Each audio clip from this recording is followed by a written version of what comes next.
Hi makers, and welcome back to another quilt block video. Today I was really inspired by the print Meadow Mandala Awaken from our Merryweather fabric collection because I was just crazy to fussy cut one of the designs for the center of a quilt block. I came across our Iris Free quilt block pattern and saw the opportunity to allow this print to shine. I mean, look how stunning your quilt would be if you would make several of these. Wanting to emphasize some colors, I added some pure solids in spruce and cinnamon, a deco stitch element in cafe latte, and a print from our Ballerina fusion for extra texture.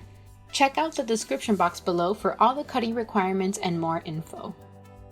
As a friendly reminder as you piece your fabrics together, don't forget to pin, sew at 1/4 inch, and press your pieces within every step.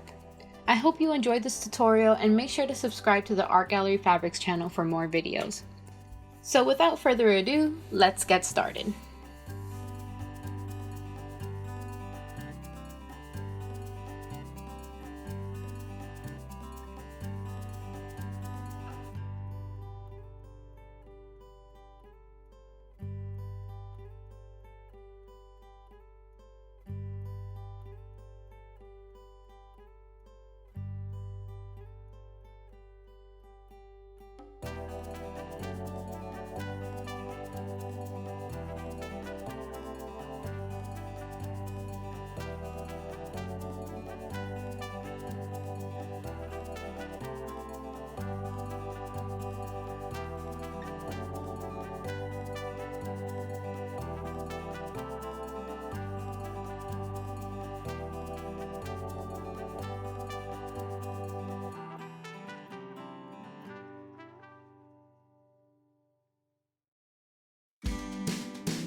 And voila, you're done! If you found this tutorial helpful, don't forget to give it a big thumbs up, and until next time, happy sewing!